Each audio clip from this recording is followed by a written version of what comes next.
Good morning, all of you. I welcome today's expert, Mr. Prashant Verma, sir, and the other team members and participants. So, we are going to start the session. So, I welcome Professor Ronak Wasi, sir, to introduce our expert. Ronak Wasi, sir, please. Thank you, Ghanshyam sir. Good morning, dear participants. Behalf of BVM College and Atal FTP, once again I welcome you on the last day, 5th day, session 1 on the topic of e-textile and smart clothing by our eminent speaker, Mr. Prashant Verma sir. Sir is doing consulting in the field of technical textile, smart clothing under the tag name of Kamal Tech. Also having more than 12-year experience in R&D, NPI, project management, and production of technical textile and wearable. Sir is currently working on smart clothing and wearable product for fitness, healthcare, personal protection, and various applications. Sir was previously associated with the Honeywell and Irwin Limited and having 12 patent application under his name and 2 in grant phase. More than that, Sir was gold medalist in BTech Textile Technology from MS University Vadodara and also gold medalist in Master in Fiber Science from IIT Delhi. I welcome you, Sir Prashant sir, on this occasion. Prashant sir, please, mic is to you. Thank you, Ronak ji. Thank you, Ghanshyam ji. Thank you for your kind introduction. I hope I am audible to all of you. If there is an issue in the audio, you can just message on the chat.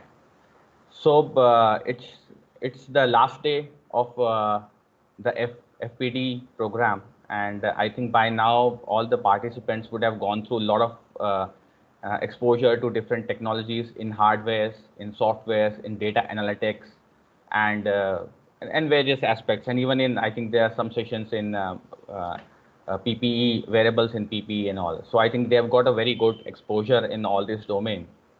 The topic today, which I am going to present, is more on a textile side. So I think it will help you to get a perspective, a different perspective also, which is also an important perspective when we talk about wearables. So let us see what we have in store for you today.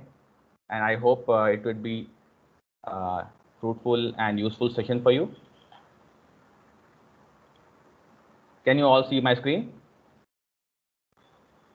If Yes, anybody sir. can confirm. Okay, thank you. Yes. Thank you very much. Okay, so as already introduced, the topic is e-textiles and smart clothing. And basically what we are going to cover today is more of how these textiles are important for wearables and how we can use them, how we can work with them to create wearables. So the first question is why we want to talk about textiles. So basically, if you see, textiles are the oldest wearables which were used by the human race. So almost some research have claimed that it's almost dates to 100,000 years ago. And now you know the scenarios, how the trends, how the fashion are changing in the recent times. But over this period of time also, over this long period of time also, what has happened is that a lot of focus was only in terms of either reducing the cost of the products or reducing the maintenance of the products, so that you don't have to maybe iron it or like those, or it becomes very durable, so it lasts long and all. So these were the focus points during these years of development. I would say like a century, from a century, 100 years or so. So this is and obviously a lot of emphasis was given on the comfort aspect also. But when we talk about smartness in textiles, there was a little bit lag. There have been already a lot of research and research work going on, but there has been a little bit lag in terms of textile being used in wearable compared to the hardwares, the watches and all which are there in the market. So we'll go through it and have a look at it, how the scenario is and how things can change and what are the possibilities. So when we talk about textile and say why textile, so there are a few advantages when we use textiles. So first is, if you are designing any kind of wearable using textiles, or it's a textile based wearable, the first thing is it has a soft feel and it is comfortable to wear. So sometimes for some people they would not like to wear watches. It's something they would feel it's bulky, or it's something when they put their hand somewhere it will feel hard and all. But textile is something which is soft. Again, it's very flexible, so it does not hinder any kind of motion which you want to do. So like if you're doing an exercise, or you're doing a office chores or household chores, you can do that easily because these are flexible. And one more advantage is that for wearables, obviously to be worn on body, the textiles give the advantage of being maximum coverage. So the complete body is covered with textile, obviously excluding your head, most of it. Otherwise, if you see feet, so you will have socks, trousers, and then you have shirts. For ladies, it's skirts and also. So that's where these are the advantages when we are talking about textile-based wearables. Now coming to the disadvantages.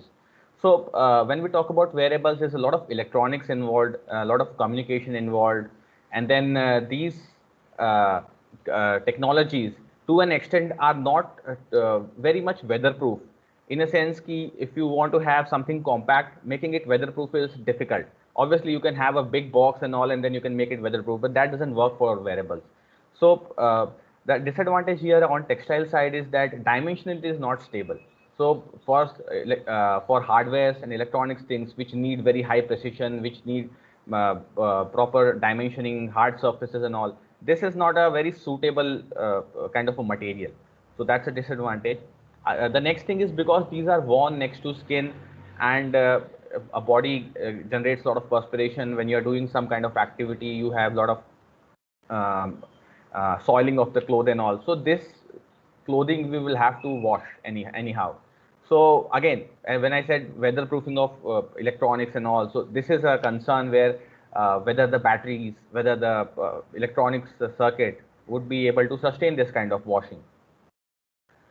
And then again, one more advantage when it comes to practicality is the sizing. So let's say if you are talking about a wrist smartwatch. So smartwatch is like a one size fits all. You have multiple locations for adjusting the watch. But if you are designing something in textiles, you will have to take care that there are different body sizes.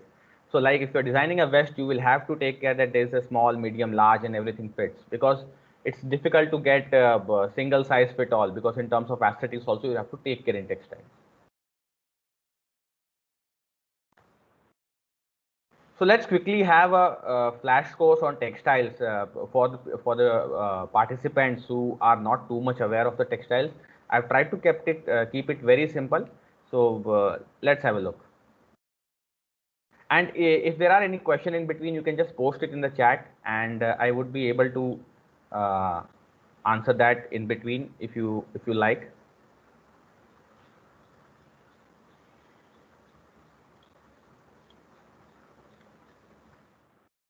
Sorry. Okay. So we are talking about this textile flash course. So basically, when we talk about textiles, it starts from either a synthetic polymer, let's say like you well known are polyesters, nylons, or natural fibers, which is like cotton fiber, which is everybody knows about it. So once we have this fiber in natural or synthetic form, we go for fiber extraction. Basically, what we are doing here is we are extracting meaningful fibers, and that can be processed further. So this, if you can see, these are straight and parallel fibers of a certain length. So this is done by the process of fiber extraction, and in synthetic terms, it's done by melt spinning, or different kind of spinning techniques are there. Then these fibers are aggregated together, and they are twisted to form a long strand, which is generally referred to as yarn or dhaga or whatever in your language. So this becomes now a long strand.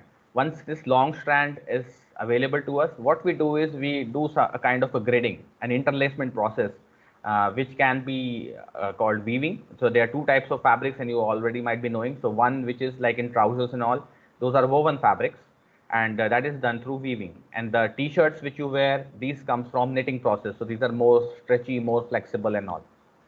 So these are the two process of aggregating all these yarns together and trying to make a structure, which is a 2D, almost 2D structure, although it has a third dimension, but we don't generally talk about it much. Once that fabric is ready, you will have to do some kind of finishing. You have to do some kind of coloring. So that coloring process is done. You get a finished fabric, and post that you do cutting on the fabric and sewing on the fabric. So I think most of you are aware some kind of sewing machines are already available at your homes, or might be in a previous generation. So the cutting sewing happens, and then you create a garment. So that's how the whole cycle of textile works. So coming to e-textiles. So what is e-textiles? So very basic definition, and if you go by definitions on internet, there are a lot of definitions, and there's a lot of misinterpretation also. A lot of people calling a small patch attached as a e-textile or something. So there's a lot of confusion there also. So we've tried to keep it simple. Thing is, you have a textile, maybe in terms of yarn, or maybe in terms of a fabric form, or maybe in terms of a garment form, and then you add electronics to it. So let's say it's a battery or a wire or a sensor or an actuator or a controller.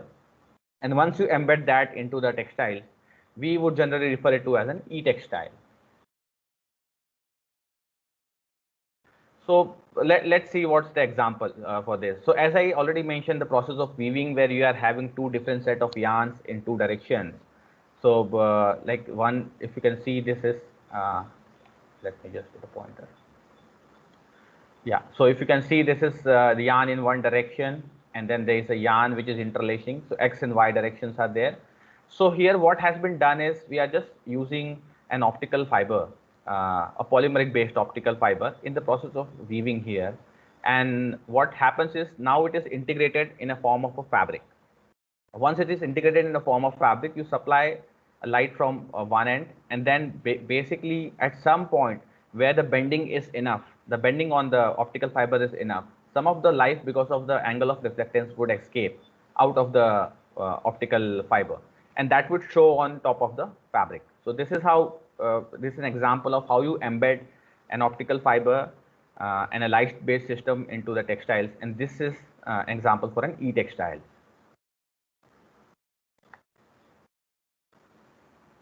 So as you can see in this picture, optical fibers have been woven with the conventional fibers, and you can see that there's diffusion happening at certain places. So these are the places where there's a diffusion happening. So this can kind of give us an aesthetic look. So this is also like an e-textile, example of an e-textile.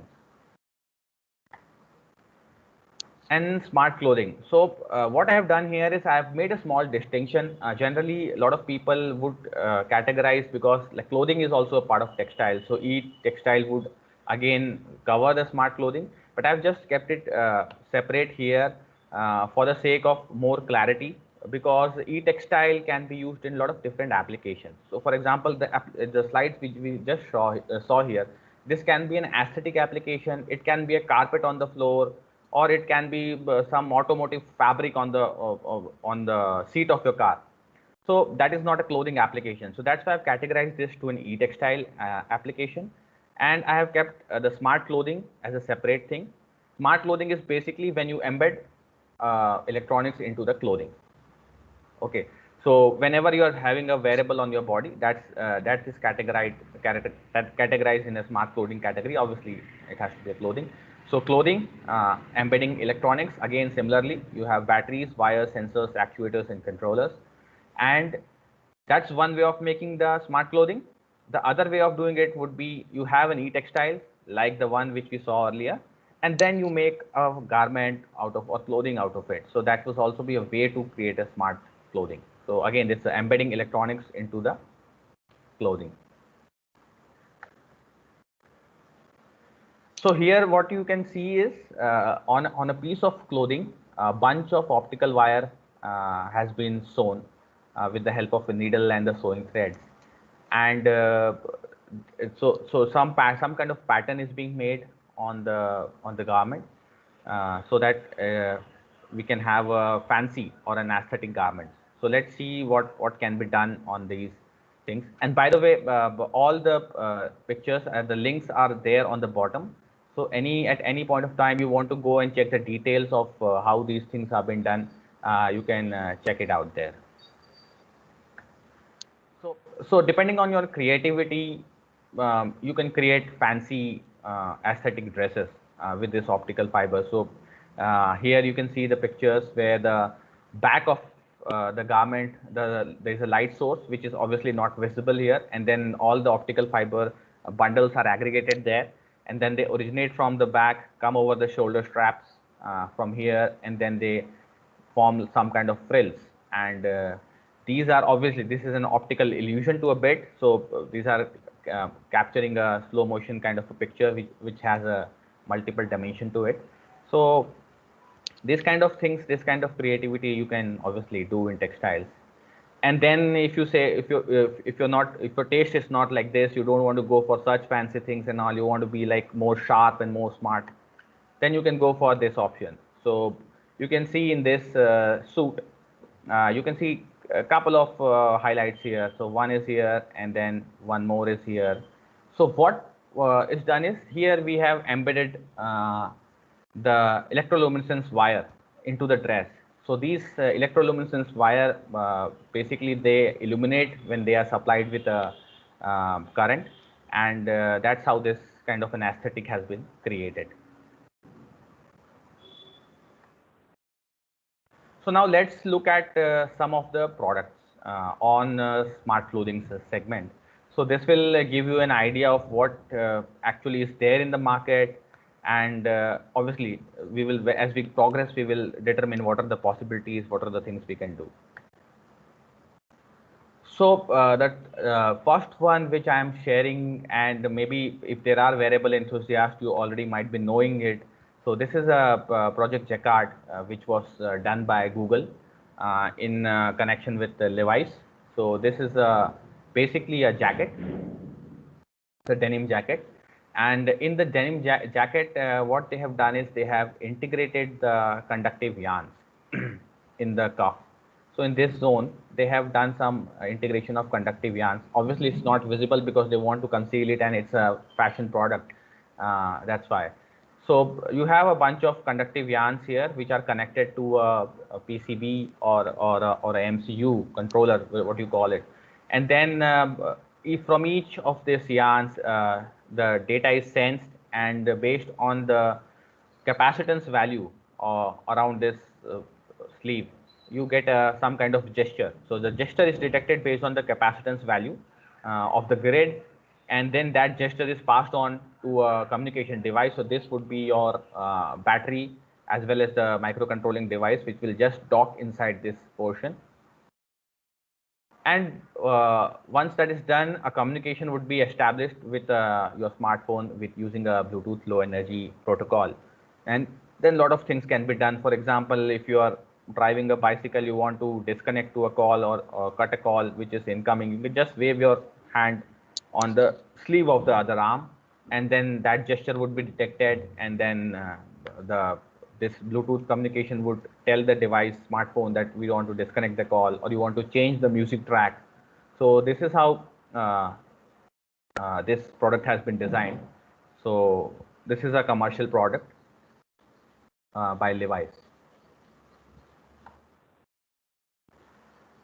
Next here is a product which is from Hexoskin. Hexoskin is one of a Canadian-based company, and basically this is a vest for monitoring body vital.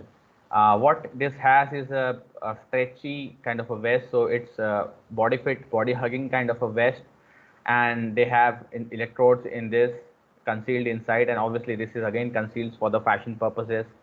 And then you have again a monitoring device. So this is again having all your battery supplies, all your MCUs, microcontrollers, and communication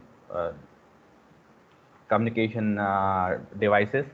and you have LEDs and buttons to operate it, so some kind of indication is required and all. They have used some kind of a cable. If you can see here, there's a cable which is connecting the electrode to this device, and then this device can be docked in this pocket.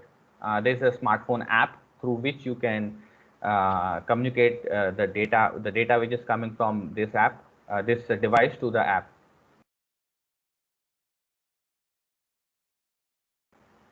Next is on the SOX domain. So here, if you see, this is a SOX.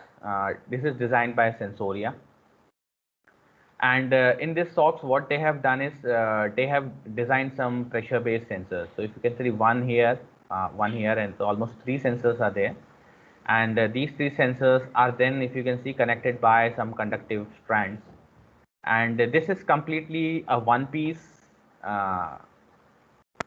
sock. So this is not like stitched or something. This has been worked upon on a knitting machine, where you can supply different kind of yarns, conductive yarns, non-conductive yarns, base yarns, which are like forming the whole structure, black yarns for the front tip portion and this heel portion and all. So that is there. And then all these traces, if you see, they are it's not very clearly visible, but if you, they are merging on this top portion, if you see here.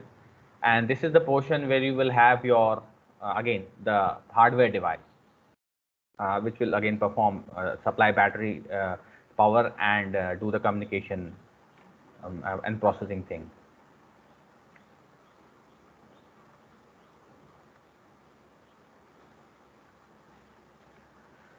So coming to baby wear products, so this for small babies has been designed. It's I think from OLET, OWLET, and this socks will basically monitor your baby. So sometimes, for example, a newborn baby, if you are a single mother, or maybe if you there's no one to look around, this is a kind of product which is useful to see whether how the baby is doing, and if there are any issues, right? So this will give you the oxygen levels as well as the heart rate of the baby. And also along with this, there are some accelerometer sensors embedded in this. So what happens is in the device, I think this is the device which you can see here. So if for example baby falls and all, so that fall detection also can be done via this kind of a device.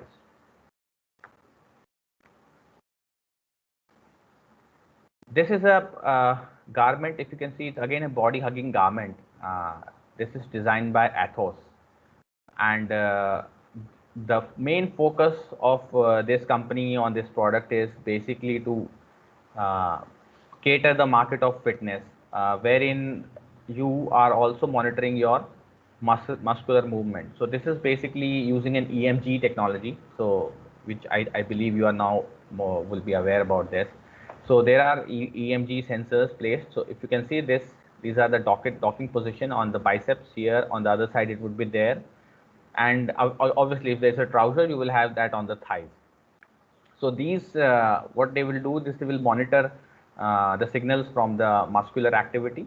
And based on that, they would be able to give insight to a trainer that how much he has trained, or whether he has, that means whether he has trained to a sufficient level, and how his training is improving his performance. So those kind of insights are there given from this kind of a product.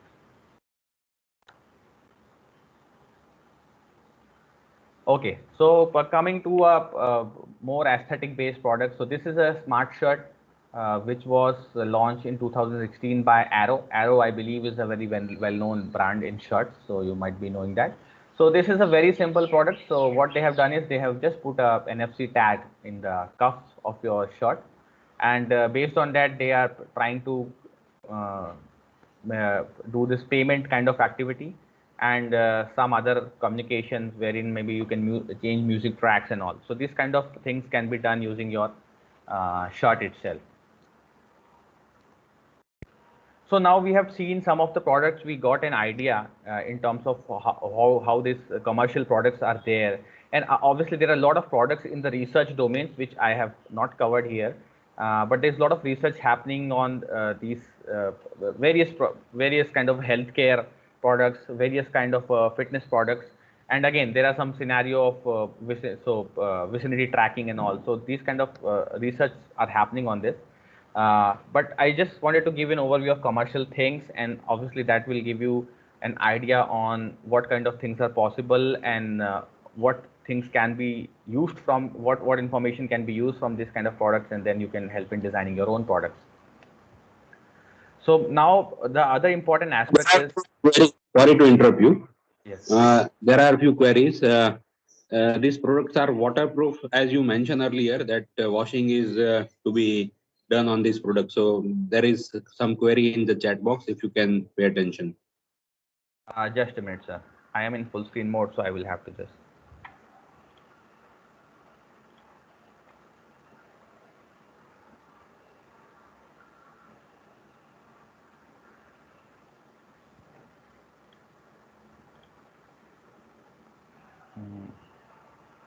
Okay. Now I'm able to see it. Okay. So Mohanna ji has asked that are they waterproof? So yes. So these are waterproof. So let me show you that screen. You are able to see my screen? You are able to see the presentation now? Yes, yes. Okay. So when you talk about this, let's say the Jacquard project or this Levi's this jacket. So these are completely washable. So there is no issue. As I will show you a demonstration later on also how they have made it. So that will give you more clarity. So obviously this is a denim jacket, so you will have to wash it. So this is washable. Generally the devices are IP rated to an extent, but it is not recommended for the device to be washed. So generally if you see a smart garment kind of a wearable, what you will see is it will be always in a two-part thing. One would be the garment or the clothing, and the second would be the device part, which will be attached, which will be detachable, so that during washing you can remove it. So as you can see here, it's removable. In this example also, when you see, this is also a removable product. So the device is removable. Again, it's IP rated to an extent, but they don't recommend to wash this along with the garment.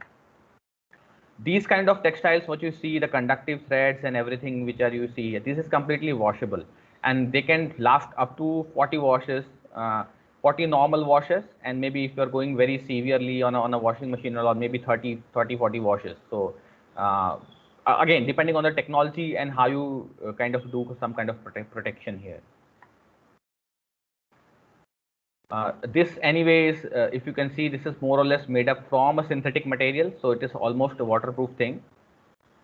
These vests are completely waterproof. So waterproof in a sense is you can wash it. What I'm saying is, so you can easily wash it. The electrodes will not be destroyed or will not be affected. And again, if in a short application, you will have to have this. Okay, any other questions? Okay, it's not.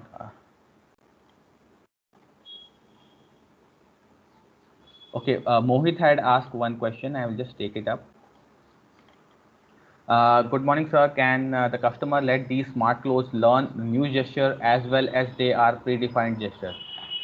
Okay, so these are basically predefined gestures. There are no new gestures. So what you can do is for a predefined gesture, you can assign a task. So that is the flexibility given to them. The reason for this is that in this kind of a product, there is also issue of interference. So what has happened is when they had done testing of this product, when Google did the testing of this product, so the accuracy of gesture determination was up to 60% for initially, for 60% by a robot or maybe a computer. So, but when, so for example, this sleeve was kept at a location and at a place, fixed place, and then an arm was waved. That's a computerized arm. So it's not a human hand. It's a fixed arm which was just waved to and fro like this, or any other kind of a gesture. So when in that scenario, what happens is when there's a machine arm, most of the capacitance and the conductance parameters are similar. Even in that kind of setup, the gesture detection was only possible up to 60 to 70%. But when it comes to human, because then if as a human, if I am waving, I would wave like this, or maybe at this level, or maybe it's very fast.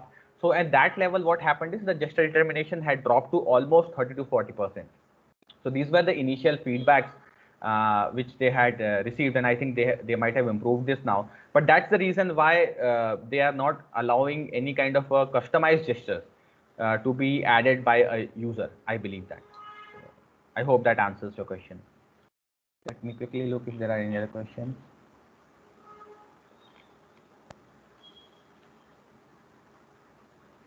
Okay, Selva Kumar has asked that is the smart sock having flexible sensor and become part of fabric or embedded for pressure monitoring. So this smart sock which we had seen here, this is basically it becomes part of the fabric. So it is in plane of the fabric. So suppose let's say this is the plane of the fabric. This is the plane of the fabric. That smart conductive sensors would be going in that same plane. It is embedded in the same plane. Okay, so it's so it's along the plane, part of the fabric or embedded, as you mentioned. That's correct. Mohit has asked, sir, are the batteries rechargeable for such smart clothes, or there is a provision of recharging by using the body heat? So Mohitji, basically most of the device for commercial application which are in the market, they would always have a rechargeable battery. What people do is they try to extend the battery life. So it may work up to a week or so, and if you are not using it too much, it may work up to a month or so. But generally body heat kind of a thing, as I mentioned, there's a lot of research work going on, but practicality of those product is a little bit difficult in terms of, as I said, it has to be washable, it has to be, so if you give a clothing product to a person for 3, 4, 5 days or a week or a month, he would be very careful. But after that, he would be like throwing it here, throwing it there. So you have to take care of all those practicalities. And that's why a lot of research is going on in this direction, using body heat, using solar power and all, but not too much practical products have come in the market. A question is, what kind of material is suitable for antenna device? I would be covering that, so I will not take this question right now. Let's go back to the presentation. I think there are no more questions right now. So now we are talking about materials. So I think this would cover to an extent of the antenna question which was being asked. So let's see. So when we talk about the materials, what are the properties which are needed? So generally, what you need is something to be conductive in nature. Obviously, the conductivity would change depending on the application. So if you want something to be generating a heat, so kind of a jacket which generates heat, in that case, the conductivity level required would not be so much. So again, and if you want to have some kind of capacitance and all, so these would vary, but in general, there has to be some kind of conductivity in the materials which we are using for textile. Obviously, it has to be flexible because the base material, which is textile, is flexible. If you attach something which is hard, it doesn't make sense. So, and then it should be washable. Again, it's obvious, and we have discussed something about that also. And it has to be durable to flexing.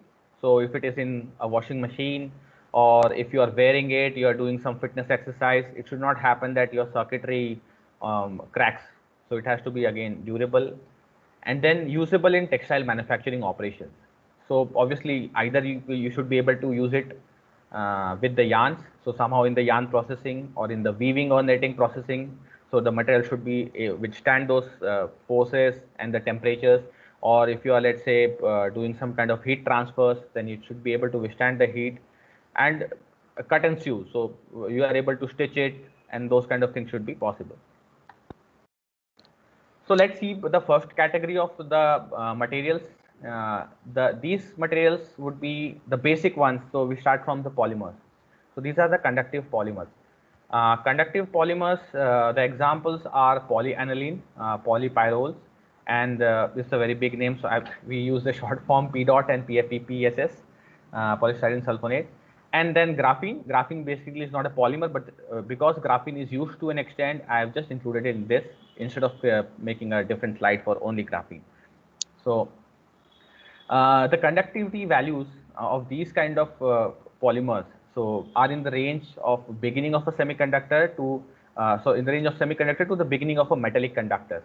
So these are not very highly conductive as good as copper and all, but they to an extent do a job of conducting electricity with small amount of resistance, and that should work for you to light up LEDs or any other kind of signal transmission and all. The issues with this kind of polymer is that compared to the polyesters and nylons which we wear daily, these polymers are having very poor mechanical property. So they will have to be supported. So basically what would happen is you would have a polyester substrate or a fabric substrate, which is the main load bearing component that would take the forces, and on top of that you can do some kind of coating of these kind of conductive materials. One more disadvantage here is that these materials are also difficult to process. So oxidization happening during the use, and then to coat it also. So they are not very soluble in the solvents. So if it is not soluble in solvents, it's difficult to process. So that's why processability of these materials are a little bit different. Now, how we can use these kind of materials? So what we can do is we can do in situ polymerization on textile substrate. What basically that means in simple language is that you have a textile in a bath or a solution wherein you are generating the polymer itself. So the polymer, you have the monomers, the individual units in a solution. They will put the textile in that and do the polymerization reaction. What that will do is a part of this polymers would be attached mechanically to the surface of the textile. So then that way you are making a conductive fabric surface. Other way of doing it would be coating it on a yarn or a fabric, or using it in a film form. So film form is easier to use because film casting and all is easier for these kind of materials. And coating to an extent, again, having it in a solvent can be done on the yarns and fabric. Wherever you need any kind of a transparency along with conductivity, and I think ITO is being used a lot in the displays and all. So a flexible alternative to that would be a PEDOT PSS kind of a polymer, which to an extent is transparent, is not very clear, and again depending on the oxidation levels and all that would change. But this is a transparent conductive film which can be formed. To an extent, graphene is also sometimes used for this kind of conductive film application. Graphene and carbon are generally used mostly in form of a conductive ink. So you will have some kind of inks, and I think nowadays conductive ink pens and conductive ink as such are very popular. Maybe some printers are also printing conductive ink. So that's where the graphene and the carbon particle kind of chemistry is used there. Going to the application side, we go for what we use generally is these kind of fabrics. Basically, when they are coated, so the complete fabrics become a 2D planar surface, become a conductive surface, and there they are using it for EMI shielding. We can also use it for analog signal acquisition. So you can also use it as an electrode, maybe an ECG electrode. Again, they can go in a flexible display. So a lot of work or research is being done using PEDOT PSS to generate some kind of a display on fabric itself. Or you can use it for an aesthetic application wherever you want to, let's say, have an organic LEDs on the fabric itself. So you use PEDOT PSS as a conductive layer which will be supplying the electricity to the OLEDs.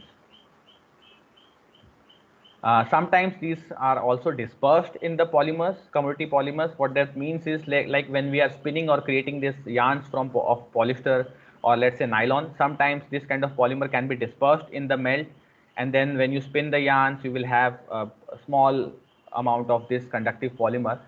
Generally, it would not give a very high level of conductivity, but obviously it can impart some level of anti-static properties. So some charge dissipation can happen. Again, a lot of research work being done with these kind of polymers for making supercapacitors, for detecting the performance of plants and all. So a lot of work is happening. So generally, these polymers, if you see more or less, they are used mostly in research work, and the commercial products are very little which are in the market, because as I said, they have issues of processability. They are mechanically weak. So a lot of research work is being done to bring them to a level of commercial scale, but right now it is not mostly commercialized. I will just quickly check if there are any questions. No, there are not. Okay. Okay, so here is the picture of polypyrrole, which is coated on a polyester fabric. So the left side, when you see, and again, one point which I missed is, if you see this kind of conductive materials also give you a black surface. So aesthetically also, it is not very pleasing to have something only in black. That's why. So what here is done is that polyester fabric, which I mentioned, it is coated with this polypyrrole, and then there are some electrodes which are put here, and then what they are doing is they are trying to generate heat on this fabric. And if you see this SEM image closely, this is how the polymers, small polymer fragments are distributed. So these big strands are the polyester base cloth or the filament, and the small these particles which you can see here, these are the coated polymers of polypyrrole. Okay, this is a very common example you might have seen a lot on the internet. So using a carbon or a graphene based ink and printing it on the fabric. This is a knitted fabric, cotton fabric on which it has been printed. So this kind of a heat generated. So these are like long, generally when you talk about graphene and carbon based ink, they would not be used a lot in terms of conducting the signals because they have high resistance value. So these are generally mostly used in some kind of demonstration or maybe powering up an LED where I think small loss of current is still okay. But very small signal like ECG and all, this will not be able to transmit properly. So these are generally used more for a heat generating application. Maybe in a heating, in a cold weather, you can make heating jackets or heating suits out of this by supplying voltage and current to this kind of a structure. So next material when we talk about is a conductive yarn. So once so we are complete with the polymer, after polymer we have come to this yarns, and this is an important topic, or this is important material because the antenna things and lot of practical things which are there in the market right now are being done using this kind of a conductive yarn. So let's see what are the options available in conductive yarn. Sir, excuse me, sir. Yes. Sir, there are few questions. So I just making a participant unmute so they can directly interact with you, sir. For a while, we'll have some query session, sir. Perfect, no problem. Okay, sir. So just I am making a participant unmute. Wait a minute.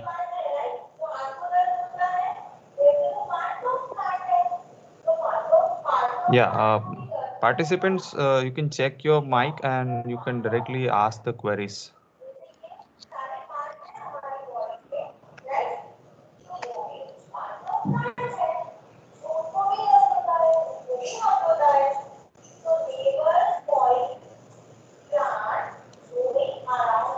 So I will take a question from Mohit, which is already there. Yeah, please.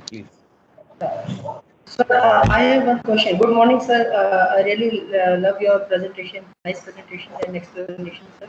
Sir, I have a doubt. Like, if the cloth gets torn or there is a scratch due to some accident or something hot gets spilled over the cloth, like hot water or coffee or tea. So, what happens in this case? Do we need to discard these clothes or we can still use these clothes? See, the idea, it's a very good question, and a very simple answer to it is, if the cloth gets torn, it's okay, but the electrode or the thing, the conductive trace, what you are using on the cloth, it should not get torn. If that happens, then generally it will have to be thrown, because these products are costly and they are limited, so there's no kind of a repair work which you can do on this. But generally these products, when they come into market, they are tested thoroughly. So as I mentioned, even the conductive part of this can go up to 50 washes. So generally they would not tear off. And if you notice about synthetic polymers like polyesters and nylons, these are very tough kind of formats. So nylon is even tougher in sports textiles. We use a lot of nylon. So that's why they use it, because they are highly abrasion resistant and they generally will not tear off. And then there's a kind of a give in the structure. So because of a give in the structure, they will generally not break or tear off. They will just give and then come back. So it's a stretch and recovery process.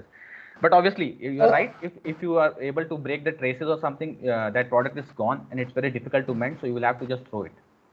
Okay. Thank you, sir. Thank you. Understood. Thank you. Welcome. Any other question, participants? Okay. Okay, let me continue then. So we were on this topic of conductive yarns. So yeah, what are the options we were talking about? So first one was stainless steel yarn. So stainless steel, it can be processed into very fine strands, and you can make yarn out of it. And believe me, they are very flexible. And obviously, the conductivity level is not up to the mark of copper, but obviously it's similar to what you get in stainless steel or an iron kind of a metallic structure. So these again stainless steel yarns are available in two forms. One form is filament. Filament is something which is a continuous strand, so there is no disconnectivity. And the other thing is the fiber. So if you see cotton, cotton is a kind of a small fiber. If you open up a cotton ball, and again you can have the steel in form of a small fiber. What is done is these small fibers are then combined and twisted to form a linear strand. So again it would be completely conductive. The only thing is it would give some kind of a softer feel, because a yarn which is made up of small fibers, it will have some kind of a bulk, and a bulk will give some kind of a softness. So depending on what you need, you can go for a filament or you can go for a spun yarn. So stainless steel is available in both forms. Then we have metal coated polymeric yarns. So the most popular in these are silver and copper coated nylon. So you have a base of a textile which is stretchable, and again it has a good durability and all. And on top of it you do a coating of silver metal or a copper metal. Silver is generally used because the oxidation issue is not there. Copper has a lot of oxidation issues, so it's very difficult to use, or you have to use some kind of a coating on top of that. Then we have metal doped polymeric yarns. So again, similar to what I had mentioned earlier. So these silver small microparticles, or maybe silver salts, copper salts, or these kind of things, or even carbon particles. These are when we are spinning the yarn, which is like some kind of a plastic molten, like a juice you can call it. And then when you are spinning it through a spinneret like a shower, and that time you just put it there, mix it there. So then when the filaments are made, you have embedded in that filament or in that yarn, you have embedded silver, copper, or carbon based particles. And this will provide you conductivity to a level, but obviously not, this will more of an anti-static or charge dissipation kind of an application. Then there is a carbon yarn, and it's a very popular yarn. Carbon yarn is basically now used almost everywhere in the composites, which are very high-end applications. Here there may or may not be, but the conductivity level is very less, and I think this would be used more as a resistance kind of an application. So coming to the features of these conductive yarns, so generally the conductive values are almost near metallic, except for carbon and doped yarn. And they have very good mechanical properties because the core itself is a textile or a textile polymer. Commercially availability is very good, so you can easily get it. Obviously they are costly, but you can easily get it, and then you can start playing around it instead of worrying too much this film will break, or this chemical is hazardous or something. So it's very safe to use. And then obviously, as I already mentioned, there is a high cost to it because the conductive materials like silver, which are more durable, silver is costly metal, so that's why it is a more costly affair. Before proceeding, I will just check for a question. Okay, there are none. If you have any question, just let me know, or you can interrupt me in between. So this here is a picture of a carbon filament. What you can see, these are, as I said, generally used in composite application, not too much in variables, but to a level you can check the conductivity, in what ranges it falls, and maybe you want to use that as a resistance or something in a circuit. So these are possible. Again, carbon filament is also costly because of Sir, there is a yes, please. Sorry to interrupt you, sir. No issue. Question is from one of the participants that you were talking about the coating of silver in cotton yarn, and participant want to know the thickness of silver coating layer in cotton yarn to have a good performance. Okay, so I think this has come from Rachel. So it's a very good question, and as I mentioned, these basically the coatings which are done here. Okay, I will show you the yarn also, don't worry. So okay, let me answer that when I show you the picture. So please wait for a minute with 30 seconds or so. So this is a carbon filament that is completed. This is the picture of stainless steel yarn. So if you can see, this is the stainless steel yarn, and it's wound on a bobbin, so it can be easily used in a structure. And okay, so I think this is the question. This is a silver coated yarn picture. So if you can see, there are couple of forms here. Now, just to clarify, Rachel, the thing is that these are basically not done on cotton. These are done, as I mentioned, already on generally on synthetic filaments or fibers, which are like polyesters and nylons, because of their durability and the ease with which you can control the diameter and all the aspects of the fiber. In cotton, it is very difficult to have this kind of thing, and because of ununiformity, it's a natural fiber, so it is difficult to control the uniformity.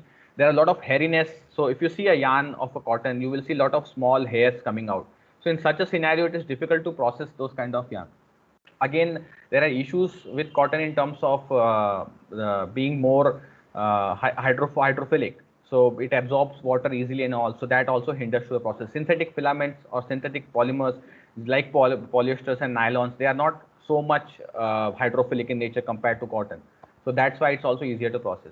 Now, the thickness of the coating, I am not exactly aware about the thickness. It would be in some microns, and this is generally done by few companies which have these products, which are also to a level patented and secret. So if you see, there are not too many companies who are making it. There are only few companies in Germany who are doing this precisely.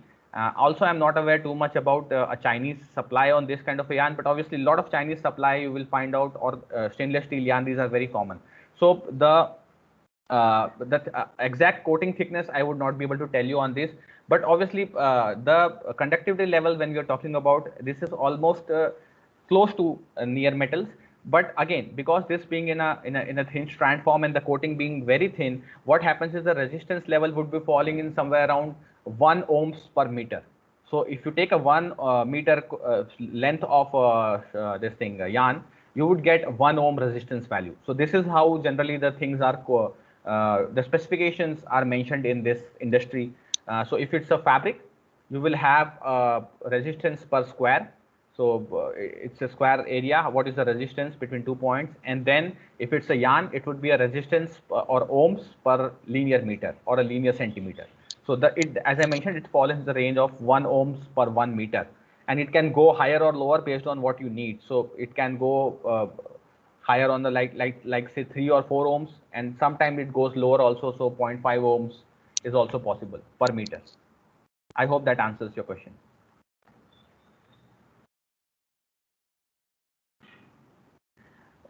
Silva Kumar has asked that he has a question. Okay, so is it require insulation over the metallic coated yarn? Okay, so again, there are two possibilities here. With silver coated yarns, which you can see here, you would not have to use a kind of a coating, because that oxidation issue is not as much prevalent as in copper. But if you are using a copper yarn, you would have to coat it on top of it. Now the issue is, if you do a coating on top of this kind of yarn or a conductive structure, it would again become insulative. So it will become like a wire again, wherein at both the ends of the wire you can do soldering, or you can do some operations to connect it, and that conductivity would happen only at the two ends. But throughout the length, it would be an insulating. Now it can be an use case where you want such kind of a point A to point B kind of a connection, and that is possible there.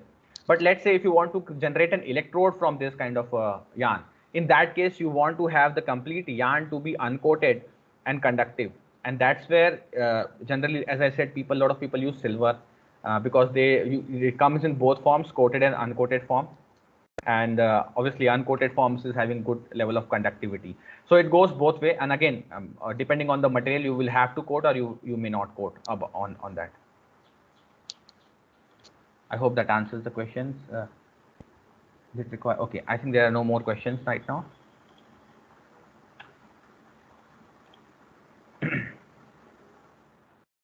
So we are done with the material. I have tried to cover the broad spectrum so that you get to know what are the possibilities in terms of materials and what can be used And now, so there would be a lot of research in other polymers, or there would be some other type of different yarn also, but they are used to a lesser known extent. So that's why I've not tried to cover everything. I tried to cover something which is more practical and more useful. So now we will come to the technologies. So material is done. What kind of materials we can use for smart clothing? Now let's come to technologies. What kind of technologies we will use when we want to make smart clothing? So here I will apologize because there are some videos, and I believe that this would not broadcast very crisply, but please bear with me, and I would try to give a commentary on the video so that you are able to at least understand a bit. So the first one, what we are talking about here is a fiber blending. So as I mentioned, when we're talking about cotton and all, or maybe even synthetic fibers, they are available in two forms: small staple length, small fibers, and then continuous fibers. So when we're talking about small fibers, what we can do is small for polyester fiber we can take, or small cotton fiber we can take, and along with that we can take a conductive fiber, which can be like something doped with carbon, or maybe something coated with silver, or something coated with a copper. These two, what we can do is these two fibers, small fibers, we can put in a process where these are mixed together. So whenever we make a yarn, so before that we mix different fibers if needed. So we mix these different yarns together, different fibers together, and then create a yarn. So what will happen is that yarn will have a property of both cotton or polyester, whichever is the base yarn, and the conductive this thing. So you will get a hybrid property which can be done in the yarn itself. So let's have a visual how this fiber blending happens. So what you will do is you will put different type of fibers. So let's conductive and non-conductive, or conductive and the base cotton together, and then these are mixed together in the process. So this is a fiber blending process, which is the start of yarn manufacturing, one of the steps in yarn manufacturing. So this is what will happen is it will go and take fibers from all the different kind of bales. It's called bales here. So again, your conductive and non-conductive, both the fiber will be sucked here, and they would be mixed and blended together. So once the yarn is made out of it, it will be like a blended yarn.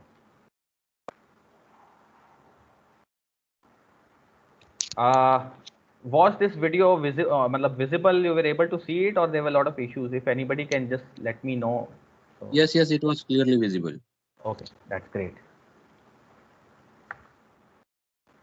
Okay, so now this, what you can see is this is a yarn which you make from small fiber, or it can be made from the spinning process also. So this is the continuous yarn, is basically a continuous strand of this thing, a polymer.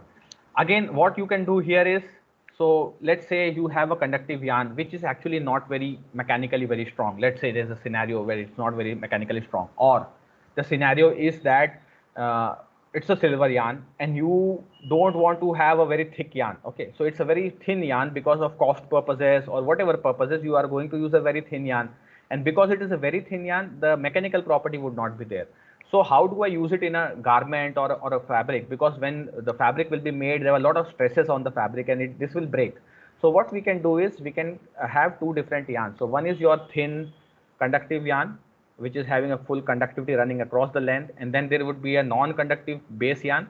So suppose you want to make a polyester fabric, you take a polyester yarn, which is continuous filament, and then these two are wounded parallelly. And once these are wound parallelly, they will form a single strand. So these two different filaments would form a single strand, and once the single strand is formed, you can twist it.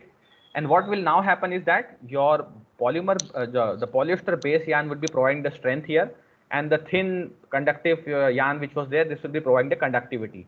And because the strength is there from this polyester, so you are able to use it in any textile process, or maybe in a garment itself, so where it will not break. So that will act as a support.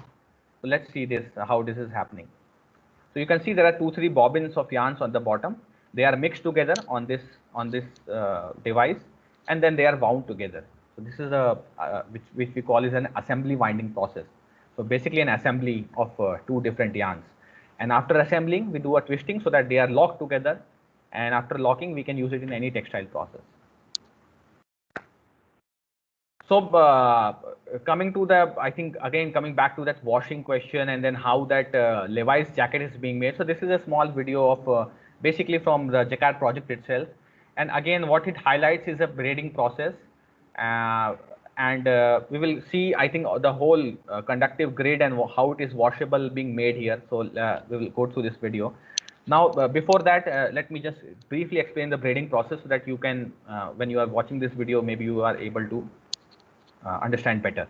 So braiding process is, you know, the shoelaces. The shoelaces which are there, they are made through a braiding process. Basically, what happens is, let's say 4 to 5 different yarns, they are put together and then they are twisted, and they are twisted to form a braid. And these braids would be hollow in between. So if you see a shoelace, if you cut a shoelace, there will be a hole in between. It's not a thick strand. Sometimes there are different types of braids. So this braiding process is just like doing a twisting of these multiple filaments in a way to form a shell. So now you will see. And what we can do is, when you form a shell, in between you can pass your conductive yarn. So your conductive yarn is now, first, one thing is it is protected from the environment. Second thing is it is not visible at all. So nobody seeing your yarn would say, okay, this is a conductive yarn. So everything has been covered inside. So let's have a video. Maybe you are able to realize it better.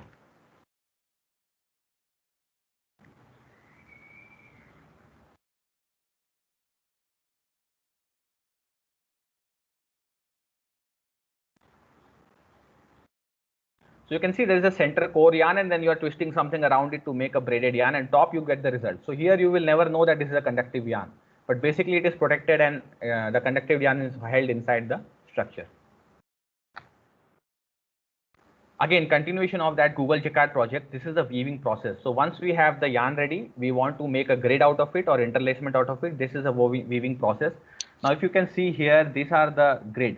As I was mentioning, this is a gesture detection grid. So this is all conductive yarns here, and you can detect gestures by connecting all these different yarn to your microcontroller and reading the analog values out of it. And let's see the video how this is being manufactured.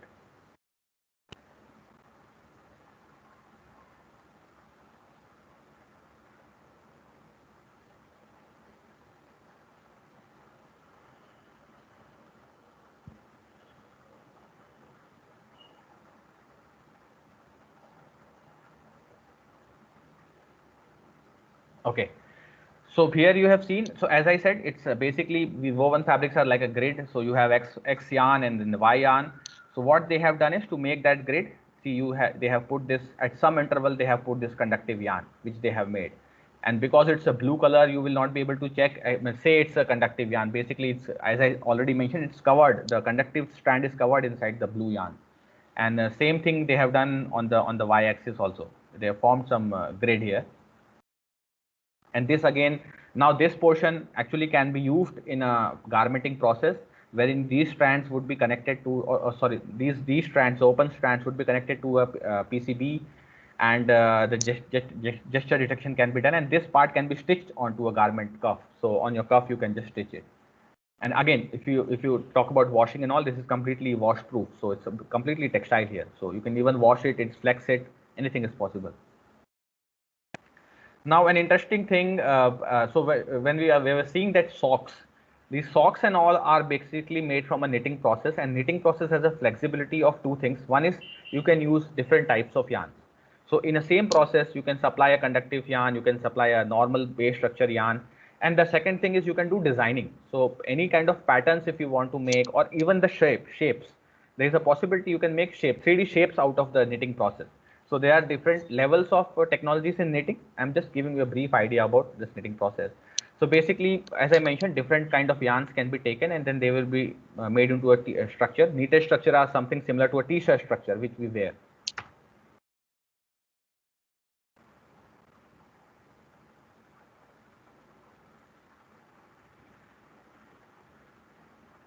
Almost looks like a laser printer. So these are some new developments in the machine. That these are basically prototyping machines, which some of the fundraising Kickstarter campaign people are developing for easy trials and all. This is basically for fashion. This is not for conductive, but you can use this kind of a machine for making any kind of a conductive electrode or whatever, your circuitry itself. You can have a circuitry in the design of the garment, in the fabric itself. Okay, Embroidery, I believe most of you would be available. Most of you would know about embroidery. Sorry. So basically, it's a lot of people, a lot of ladies in a house also, they do some kind of embroidery design with the needles and all. Basically, it's a similar process. It's a machine-based process. What here is being done is on a base fabric. It can be a clothing fabric. You are making an electrode with the help of embroidery. So let's have a look at it. And they are using conductive yarns to make the embroidery so that it becomes an electrode.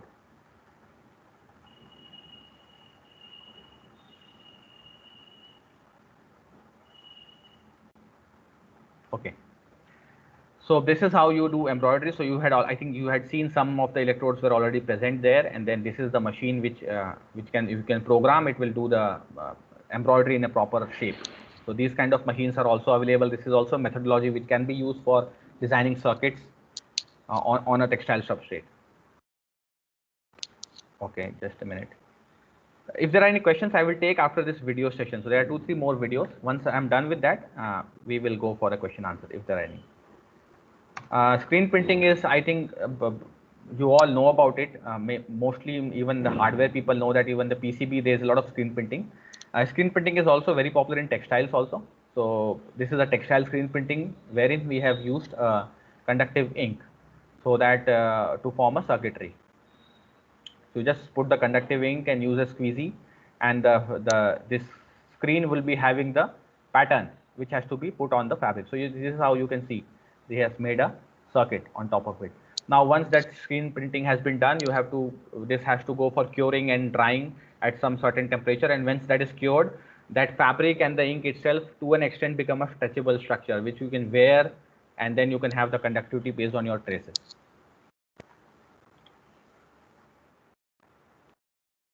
3D printing is something, basically this is not, I would not call it too much as a 3D printing, but yes, the video had claimed that it's a 3D printing kind of stuff. It would be something like a 2D layering, but let's have a look at this. What is being done here is they have a conductive ink, and looking from this, I believe this is mostly a silver conductive ink which is available, and then they are using a 2D system of a 2D head which can go and form tracks, and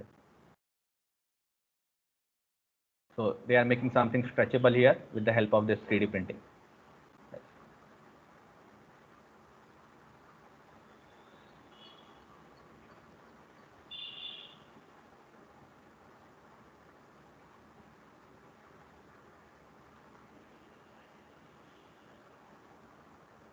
Okay, so now you can see that there is some kind of flexibility which is possible in this kind of circuitry.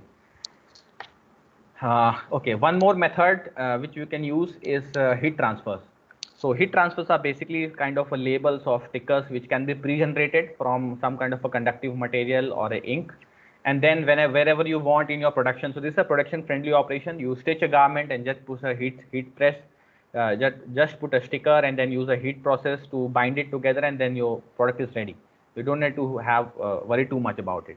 So this is a simple process where you can use to make the garments. Let's have a quick video. So some heating elements have been, stickers have been generated, and they have already been pasted here. So by heat transfers, I'm just showing this is a performance testing only. So you can see on the fabric they have been attached, and then that's how the fabric become wearable, or let's say e-textiles. Sorry. So these were some of the videos in terms of technology. So now you know that what different kind of methods are possible when you want to design your own wearable, whatever suits you, what is your requirement. Based on that, you can configure or modify it. I will just quickly check if there are any questions.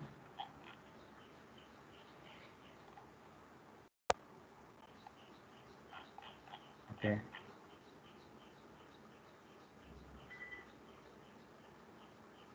So there's a question from Mohit. So what about the interference such as electrical, magnetic, or when a person is traveling and there are jerk, but the person is actually not moving physically? Sir, can we iron these clothes? Okay. So first of all, interference, obviously, in any kind of even in a electronic circuitry, if there is an electrical interference or magnetic interference, it will be affected in a similar way. So there is no solution to that because the fundamental of the technology is same. When we talk about the jerk is not a problem here. Obviously, depending on the product design. So let's say you have a, so we saw this elbow. When you are stretching the elbow, there is a light happening up. So the jerk will not play any role there because that garment would be like sticking or maybe on the, almost to the skin. So jerk would not play a role unless until I am also moving. And basically there is a kind of a little bit resistance in motion. Okay. So unless until I am moving the elbow, this kind of system would not be triggered itself. So jerk will not play a role there. But when we are talking about, let's say, sensing of a small voltage level, like body sensors, so ECG, EMGs, and all. So to an extent, jerk will always play a role. What we call noise would come because if the jerk is able to create, let's say, the motion between your skin, this is your skin, and your electrode interface. So if the jerk is creating some kind of motion artifacts between the electrode and the skin, then there would be a signal, a noise which will be introduced into the system, and that cannot be avoided because of the changing of interface. But if your system design or the garment design is such that even with the jerks, the electrodes contact with the skin is not moving, then in that case you have designed a system which is less prone to the noise, external noise, and that's why so it depends on the design, basically how well you design it, and that would, so those are the challenges in the market right now. So let's say for ECG, it's very easy to say put some electrodes and then get the ECG signals and all, but how do you design a product which is washable, which is let's say easy to, there's less noise ratio and all these kind of things. So these are the issues. Sir, can we iron these kind of clothes? So you can iron these kind of clothes, but it would be a low iron settings. But basically, what people are doing is when they are making this kind of a, so when I'm designing a smart clothing, what I would do is I would prefer a synthetic fiber which doesn't need to be ironed. So I can avoid that completely. If I'm using like a good grade of nylon, I can avoid the ironing completely. That's out of the picture. So if you suppose if you imagine about a sportswear, a sports clothing, maybe some kind of vest, I have not seen, and maybe I don't know whether you have seen anybody ironing a sportswear. Nobody irons a sportswear. So that's how you can avoid that. Sir, where we can use this type of fabric? Rashmiji, can you be more precise which fabric you are talking about? I didn't get that.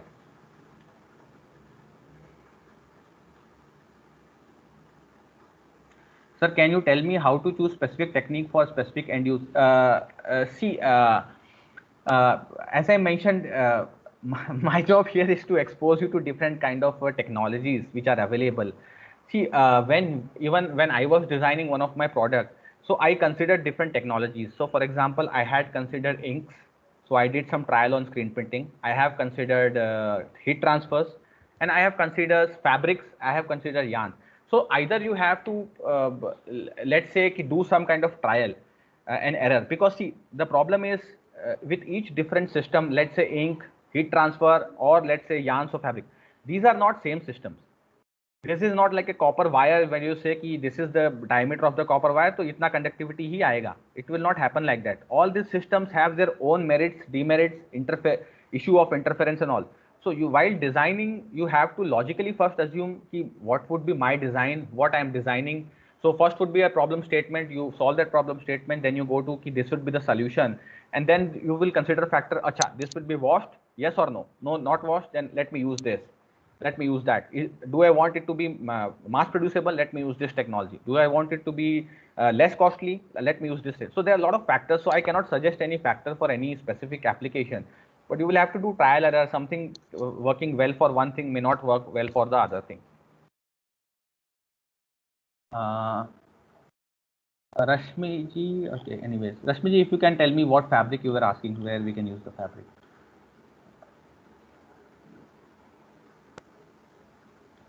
Okay, can you please suggest application of such variable in accident detection and recovery management system? Accident detection, I understand. Recovery management system, are you, I don't know, you're talking about the health recovery part of it, or let me consider that it's a health recovery part. So accident detection is possible, but accident detection, there are two things you can do here. One is a very simple thing where you can just have a hardware device planted anywhere in the garment or somewhere. So that hardware, based on the accelerometer data or something, you can be able to judge that some kind of accident has happened or not. That's a very simplistic way of doing it. The second way of doing it can be any kind of a injury, a physical injury, which results in the tearing or something of the clothing. So once that happens, you are able to detect, okay, something has torn, so maybe something has happened. The third one way of doing it can be that, as I mentioned, that pressure sensor. So if you have at vital organs or vital locations, if you want to push some pressure sensors and you assume that, okay, if that airbag explodes, and obviously it explodes on the face, so you cannot put sensor on the face, but just a scenario, if something happens, like maybe my side touches something, so there you can have a sensor, and if it impact is a 2 or the pressure sense is a 2 after a threshold is crossed, you can determine that, okay, some kind of accident has happened or fall has happened. Recovery management system, I would say it's difficult. People are trying to do it indirectly, so there is no direct way of doing it. Some people, what they do is they try to, if there is a wound, they will try to do monitoring of moisture. They would try to do monitoring of heat levels, and then they would indirectly determine, okay, this heat levels, this moisture levels, that means the wound is healing. So there is no direct method for this thing. Yeah, I think that's it.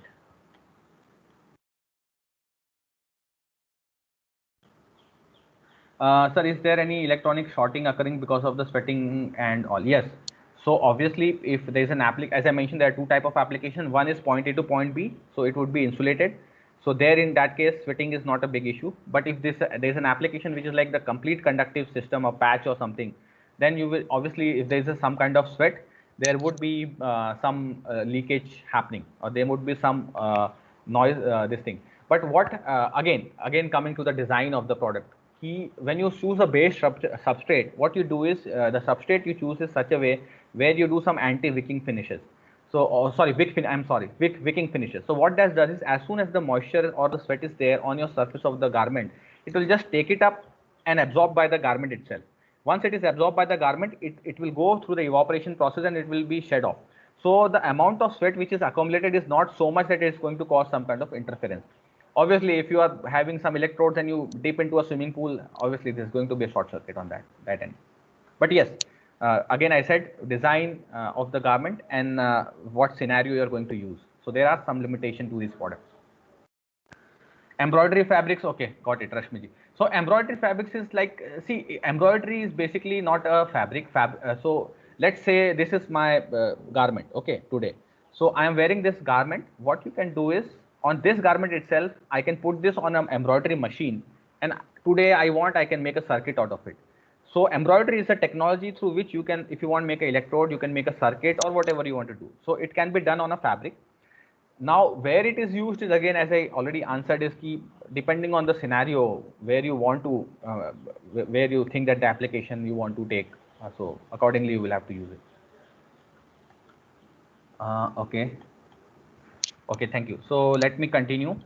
We have, it's 10:17. Okay, we have some time. Challenges.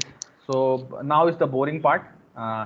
So what are the challenges and why this is not picking up? So if you see, compared to the wish-based variables, these clothing-based variables are not picking up too much. You don't see too much of a clothing-based variables. And then here are some of the points for that. Price point.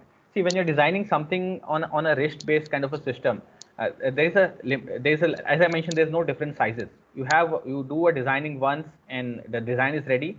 You get the PCBs printed in masses, so the price is down. And again, when they started, they were just using accelerometer for some kind of algorithm processing. They were very crude. If you used to, like I'm talking right now, moving my hands, it would be counting steps right now. So this how they were, but now they are evolving. But when you talk about clothing, it in itself becomes a big challenge, because apart from taking care of that electronics and your firmware, hardware, software, you have to take care of the whole structure. How I'm going to manufacture, how I'm going to integrate these two together, how to take care of washability and all. So the price of such products, because of an R&D and cost and itself being two component product, it becomes higher. So that's one reason why these are not very popular at this moment of time. But obviously, a lot of work is being done, and as I mentioned, these are the only products which we wear on the body. So clothing is something. So if you want to get something from the body, you will have to use a clothing-based wearable. Apart from obviously wrist-based things are there, but they have some certain limitations. Then a lot of people complain about usefulness. So even in fitness and all, what people see is after a certain time they think what is actually the use of this? Are they giving any kind of benefit? So that's why there are very limited products in the market which are able to give user a meaningful benefit, and that's why they are successful in the market. And a lot of them have died down because they were not giving anything meaningful. So giving a sensor data to a user doesn't mean anything for the user unless until you are telling him that you are this point you are going to get a heart attack or there is a malfunction in your heart. Unless until you are going to deliver an endpoint system, I think it doesn't make much sense for user. Durability is an issue, as we talked about it. So sometimes users feel that we have to take too much care about it. A lot of consumers have complained of personal security, so their data being, and this is common for all the wearables, and sometimes may not be stylish. So if the product designer has focused more on the technology and the technical part of it and not taken into consideration much of designing or styling, that can be a problem. Coming to the technical challenges, manufacturing techniques are challenges. There are very limited manufacturing techniques, and these manufacturing techniques, if you see, there are a lot of parameters which can affect it. So type of the chemistry of inks and all, the yarns and all, stretch and all. So there are a lot of things which are not like in a proper electronics. It's like a proper dimensioning, proper sizes and all. Here the things are stretchy, moving. So manufacturing is also, these are challenges. Again, one more big impediment which I would say is that the textile community as a whole, the industry as a whole, they are not much inclined to move in this direction. So they are more doing into the conventional clothing and all, and that's also a reason. And lot of if you see the products also, a lot of people out of the textile domain, like Google. If you talk about Google, Google is not a textile company. And if you talk about Athos and all the other parts, the people from electronics domain are trying to get into it. Obviously, they have a good understanding. They have developed a good understanding, but there is no reinforced effort from the textile industry. That's also an issue with this clothing-based wearables. Again, too much data and data analysis. We have to do it. Variety of data from multiple sensors. What to do it? How to correlate it, and all. Lack of standards in the data, security of the data, battery life and abuse protection. So battery life, anyways, is okay. But if you see clothing, people handle clothing in a lot. In a very abusive way many times, not everybody, but sometimes. So they will just squeeze it, they will just throw it here and there, it will be lying somewhere in the sunlight or something. So these are the technical challenges which we'll have to take care. I will take any questions are there, I will take it, and then we will go to case study. Sorry. There are, I think, no questions. Let me continue then. We'll pause for 30 seconds. If you want to ask some questions. I don't expect much questions from these challenges and all slides. These are a bit boring slides. Okay, so this is the product I have worked on. This is the product which currently have been submitted in couple of funding projects with Government of India also. So they are under evaluation. So I worked on this product almost for a couple of years, and I'll just give a glimpse of it. So again, this is a product, and why I have chosen this. So this is a product which is related to healthcare and lot of and mostly related to ECG. So if you see a lot of products are being done in this domain, I would say there are a couple of reasons for it. One is this is the easier domain to crack. Second is a lot of information and technology is available in this domain. So that's why a lot of emphasis is done on this domain. And again, a lot of information can be inferred from ECG data. So that's why this was the approach. So let's see the problem statement. So basically, cardiovascular diseases are still the #1 cause for death in whole of the world. So heart conditions is very important. And even if you know that Sourav Ganguly, who being a sports person and a fit person, at the age of 48, he got a heart attack. So it's very difficult to detect difficult to diagnose. A lot of precautionary measures have to be taken, and you never know who will get a heart attack. Okay, so that's an important problem statement here. So only way to determine that you are healthy and all is like maybe in a year you can go 2, 3 or 4 times and do your screening, and you can determine, okay, if it's your heart is in a good condition or not. So that's a way to be safer, but still there are some limitation to this process. So what we do, we have is you need a special equipment here. So if you are going for a 12 lead kind of a setup, you will have a treadmill, and then a special setup is required. So this in cities, like people like us who have access to internet and all, I think this doesn't look like anything big issue. But when we talk about the rural areas or the villages and all, this is like a far-fetched scenario. Means getting ECG done at some village and all, it's very difficult. A need of a trained technician, so you will have to have somebody who is trained enough to know which leads goes where, and then what kind of analysis is happening, what kind of ECG is there, what is the interpretation and all. One more issue is that in females, it's difficult to put electrodes, so there's a privacy issue. So if the patient is female, one more thing is the durations are very short. So if you go to a hospital for screening, and a lot of people even I have seen is now a lot of hospitals have a ECG single lead or 12 lead ECG machines, stationary one, not the treadmill one. So they will just put it there, 12 electrodes, and they will do a snapshot of, let's say, 1, 2 or 5 minutes, maybe maximum 5 minutes. I don't think they do a 5-minute snapshot, and whatever is printed on that slip is, again, it's almost a 30-second kind of data. So these kind of short durations in some scenario can miss the irregularities which are not frequent.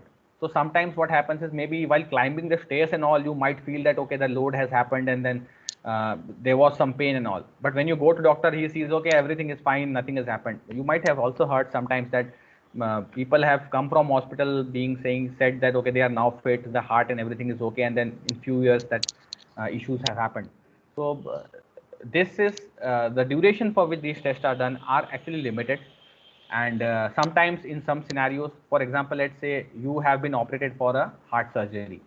Now after that operation, a doctor would want you to continuously monitor your heart condition, at least, if not more, at least for a week, or let's say 2 or 3 days, to understand if everything is gone okay and something is not wrong. So this kind of scenario would require a long-term analysis. And because of these individual hospitalized setup and no data collection, AI and artificial intelligence and machine learning algorithms are difficult to be used. And so a lot of data is there, but it's segregated, it's not being used. And because AI ML is not being used, influence of medicine and all this cannot be studied. So these are the basic problems which we see. Just quickly checking if there are any questions. No, thank you.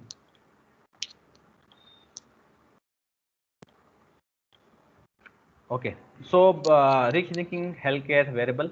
So how we can make the healthcare variable? So this is the one which we have designed.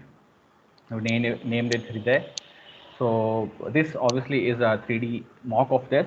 So you have a vest, you have electrodes in the vest, and again a device which is attached externally to the vest, which will be doing the processing and communication things, and then communicating with on a BLE protocol to a smartphone. And we have also applied for a patent for this in terms of the design of electrodes and how the garment has been made. So it's under review right now. So the concept is, again, it would be a lot of repetition, because I think you might have studied a lot about ECG in this for 4 days. So making the clothes worn in day-to-day life as a smart. So whatever we are wearing daily, let's make that smart. So instead of adding something new to it, and continuously tracking your health without distraction. So for, let's say, 6 hours, 4 hours, you want to monitor yourself, and even you want to do your own chores. So for example, you want to do your office work, or let's say you want to do your yoga and you want to see how the health benefits are there, or maybe you are climbing the stairs, and if you're complaining that at that point I'm getting some kind of issue, so those can be recorded. And the next important point is it can be made affordable, compact, and with a medical precision. So this was the idea behind this. So looking at some of the features, these are mostly aesthetic slides. I will just quickly run through it. So if you can see, this is how we get the signals on the smartphone. So we have a couple of things. We have ECG also, and we have plethysmography. So which is basically the performance of breathing. You can check how the breathing has happened. And this also can be useful to an extent, and we have not done the data analytics part of it. This is still being developed, data analytics part. You can maybe use it for something related to COVID also.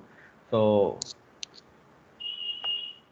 what are the features in this? How we have differentiated it? So we have low motion artifacts. So there was a question, jerks and all. So with the jerks and all, we have tried to design this garment in such a way that the electrode and skin contact are as intact as possible, and that's why the motion artifacts are less in the signal. We can run this for an 80-hour of continuous monitoring of your ECG signal or plethysmography signal, whichever you want to use it.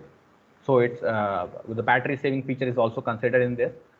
We have used a 4-way stretch fabric, so it becomes comfortable for the user to wear it, and does not provide too much compression, and the motions are possible. All kind of motion are possible. We will try to use the latest Bluetooth technology so that data transfer rates are good, so we can go up to higher resolutions of the signals. Again, we have tried to use a standalone mode in the device, basically just to keep away the smartphone. So a lot of the time your wearables will not work if your smartphone is not there. But this wearable we have designed in such a way that if you want to keep your phone at your home, you can just keep it, and there are buttons on the device which we can use to operate it. It doesn't have a display, but you have buttons on the device which you can use to operate it, and then later on you can come back and want to sync something or see something, then you can sync it with your phone and then display it. So you don't have to carry your phone for this. Again, we have put the audio alert. So as you can see, these are placed on the chest, and that's why the LEDs would not be visible when the user is wearing it. So we have kept some audio alerts in the system. There's a live data broadcasting possible, and if time permits, we will try to have the demo for this, where we can broadcast the data live to the users. And right now what we are working on, and maybe from the college itself, if there is some help, we can work together also on this. And so we are right now working on the ML part of it, where we are trying to analyze the data and determine the different irregularities. So I think there are 14-15 irregularities that we have figured out that there are, and there's a possibility of it. There's a paper from Stanford which has research paper from Stanford which has actually claimed that from a single lead data, what they have done is they are able to distinguish 14 or 15 different types of anomalies in the heart based on their ML model, and the precision of diagnosis was better compared to a real doctor.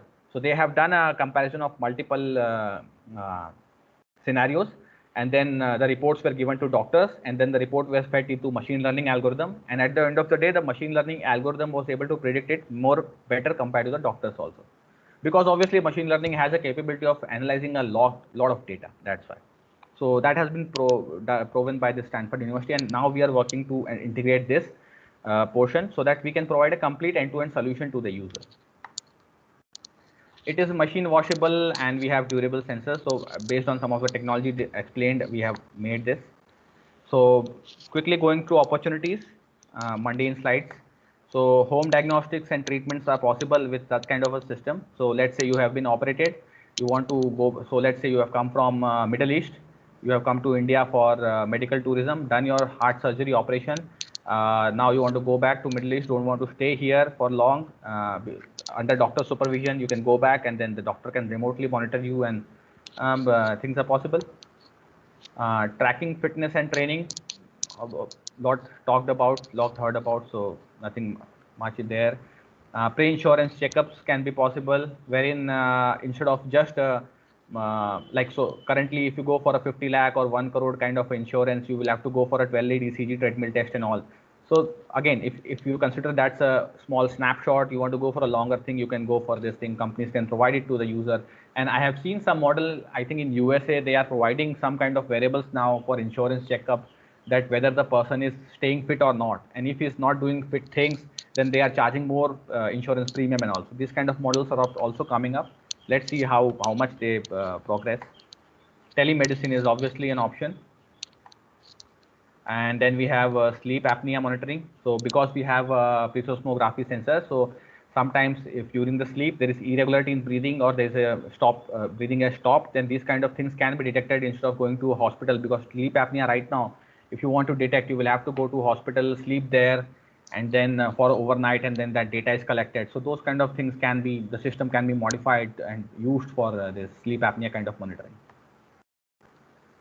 So let's go to that live broadcast demo if possible. We have time, I think so. Let's do that.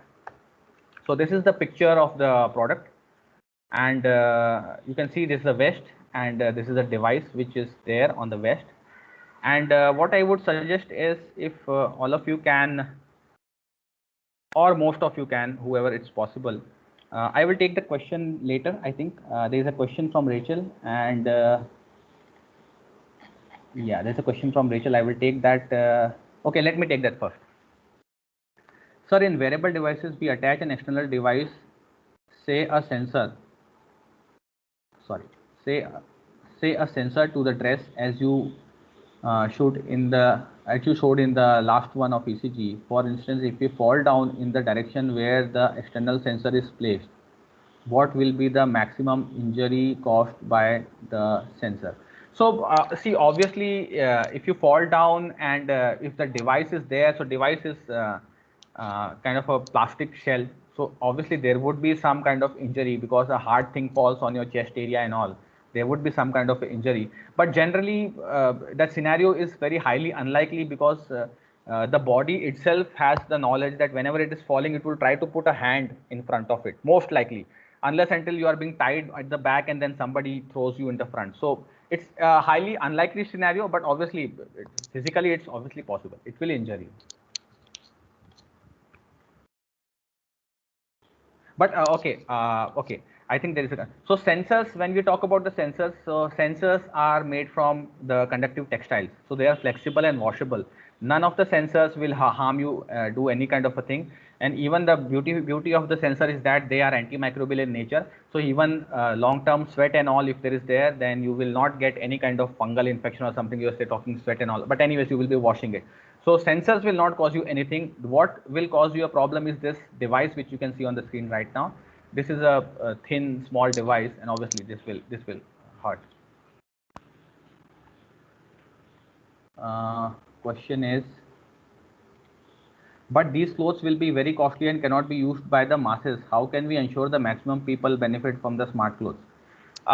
See, I think these clothes, you are right, at this point of time are costly, and the major reason for this is because they are made in a very less volume. But what we have tried to do here is, and again, let's say I showed you a product of Hexoskin. Okay, if you remember, there was a lady with a vest. So, and they're holding a device. Okay, so these products are costly because these are being made in Canada. The fabrics are imported from outside, and they also put a R&D cost to it. But what we have tried to do here is, we have tried to reduce the cost by using local supplies of the material. Obviously, conductive yarns, as I mentioned, these are difficult and only few companies involved are making. But somebody will have to take this up. As the volume grows, this cost will obviously come down. So if you give you I give you a reference, compared to this Canadian based products, and we also have similar kind of features and all, but our cost is almost, you can say, 5 times less than them. So there is a possibility. And when you talk about the hardware itself, I believe now you know that with this wearables, lot of companies coming in them, the hardware actually cost is now very less, or you can say negligible. And even clothing and all, if you go, if you just give a get a ballpark figure, a smart vest in on an Amazon maybe costing you, let's say, 1,000 rupees, a good one. And then your this thing, what we call the hardware, let's say it costs 1,000 rupees again, something like a wristband or not. And then what you need is, you need to just put the conductive sensors and electrodes in this. So system, I think, can come within a range of 3,000-4,000, and then how you can market it and all. Again, if you go on volumes, this can again reduce. So I would say that, sorry, I would say that the cost can be brought down if there is a value in the product. I think we can do that. Another way of doing that would be, instead of using the whole garment, if you are not using multiple sensors at multiple location, you can just use a band which can have sensors at only specific location, and that band can be easily used and worn. So you don't have to deal with that manufacturing process. And I think there are a lot of band-based products in this domain. I hope that answers your question.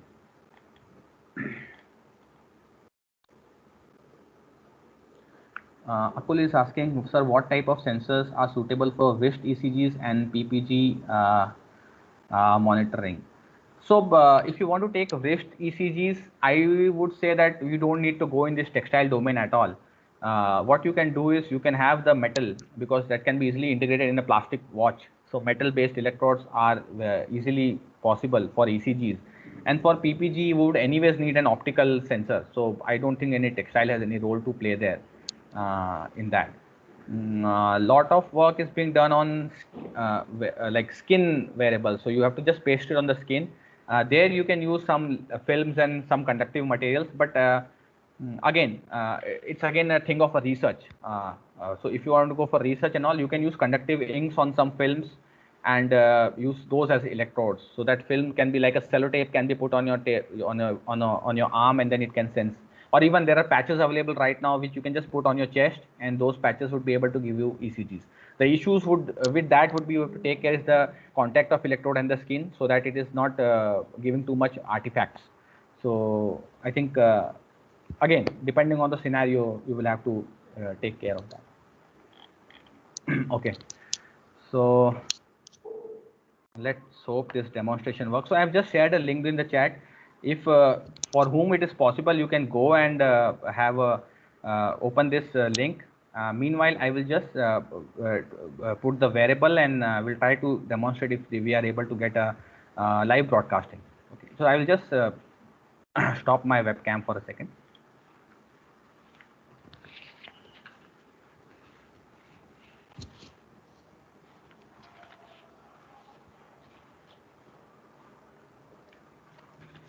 Dear participants, mic control is given to you. You can unmute yourself and ask the question to expert. And even attendance link is also available on the chat box. Okay, you can unmute yourself and ask the question if you wish.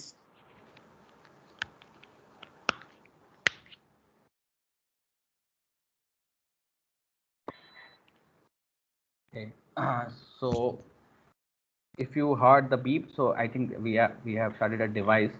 What I will do is I will also share my screen. Let's see how I can do that. So I will stop it, and then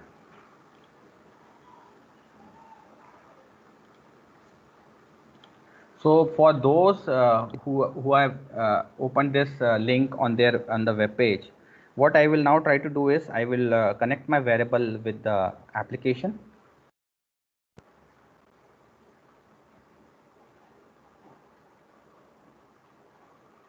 Okay.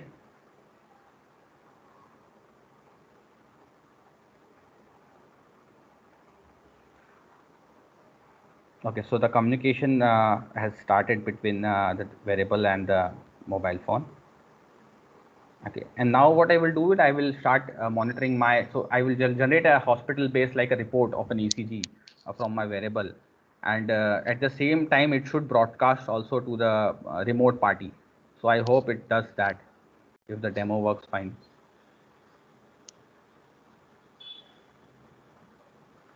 So for those who have the link right now, you can see my live ECG, and at the same time, if you see I'm talking and the artifacts are less. If I do motion also, that there will be some artifacts, but it's still under control. So this is the thing right now. So the fundamental things are ready. We are just working on doing the machine learning part of it, integrating it that, so that it becomes a more useful product. So I hope you all were able to check that, and now that has stopped, because there's only 32 seconds of ECG which I've set in the duration of the application. If you want, you can go for longer also. So I think that is all from my side. If you have some questions now, we can take the questions. and thank you for patiently listening to me. It's 2 hours sitting and listening is a difficult task. Yes. Thank you very much, sir. It was really highly informative and wonderful session delivered by you. I have a few things, or rather, maybe, are you dealing anything with the military clothing or military wearable kind of thing? Because that is also many defense organizations in different country are also doing the same thing. So, do you have anything to say about the military wearables? Currently, sir, I have not done much work with the military wearables. We have tried to push this product. So this is also in discussion with some officers in the military, this product itself. But we have not got any specific requirements right now. I'm trying to connect with DBEL on this in terms of if they have any requirement, but frankly speaking, I don't have much ideas there. If we are talking about some variables in military, I think that would be something on the impact protection, if we can do something, or injury detection. I think there was some question on that, or maybe some kind of camouflage and all. So this can be something which is important. One more important can be, and it's very need of the hour kind of a thing, is like people working in Siachen in that high cold. If you can design some wearable which can on a lower battery kind of a supply, you are able to provide them heat for a longer duration so that they can withstand at -40 kind of a situation. So these are some of the scenarios which are there, but currently I have not worked with any of them. I'm trying to connect with them, but surely if there are something leads, if you want to discuss, I'm surely open for that, and we can take that forward. I hope that answers the question, sir. Yes, thank you. Yeah, participants, if you have any query, you can. Sir, good morning. Sir, good morning, sir. Good morning. Sir, I'm Dr. Gandhi Mogan from Puducherry. Yes, sir. Sir, I have one query. Sir, these cloths are having so many sensors, integrated with so many sensors. All the sensors are wirelessly connected with the common node. Okay, so when we are wearing that device with the wireless related activities, is there any specific SIR related informations or any kind of specially made jacket which will suppress the radiation to our body, sir? See, these when you go for the this data sheets of the devices, so there you will be able to find the for example, let's say yesterday there was a session where they were talking about different MCUs like ESP or Nordic and all. So they would be giving some kind of SAR values for them, so that you can find out from there.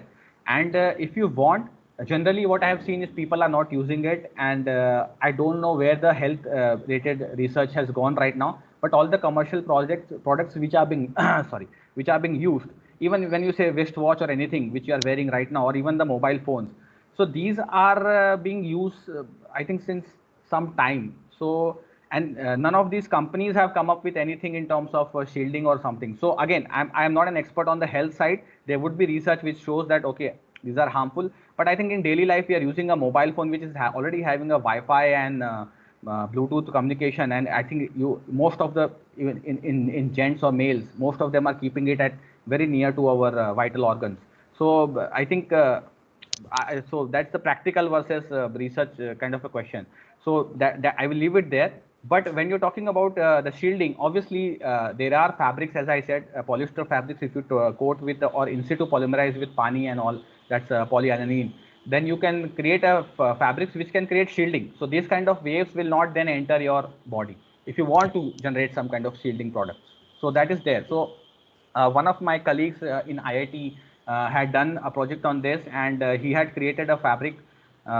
So what they used to do is that fabric is he would put a mobile phone, and on top of that, if he puts that fabric, then that phone will not be will be showing out of reach. So if you want that separation can happen, there are technologies, but generally people don't do it. Yes, sir. Recently, I have gone through the one research by Professor Girish Kumar, IIT Bombay. So he has produced so many EMF related shielders, sir, for house as well as individuals' heads. And when you are sleeping in your bed, you can be say, separated from the nearby transmission from the towers. So different kinds of shielding mechanism he has introduced to protect ourselves. Like that, this jacket should have some kind of protection. I think so. So anyway, thanks for your information. Yeah, sure. Thanks. I think that's a very valid point. But as I said, I've not done much research on that side in the health issues on that. And again, practicality, what people are doing right now in the industry, maybe that's the wrong way of doing it. That knowledge is not there.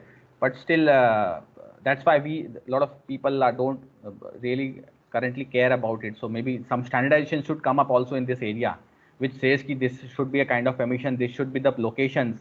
So that is also not available. So this domain is actually growing, and I think as the masses increases, that standardization will happen, and the awareness will also happen in the people, and I think that would drive this kind of features also in the garment itself. Thank you. Thank you, sir. Any other question? So do we have any more queries, participants?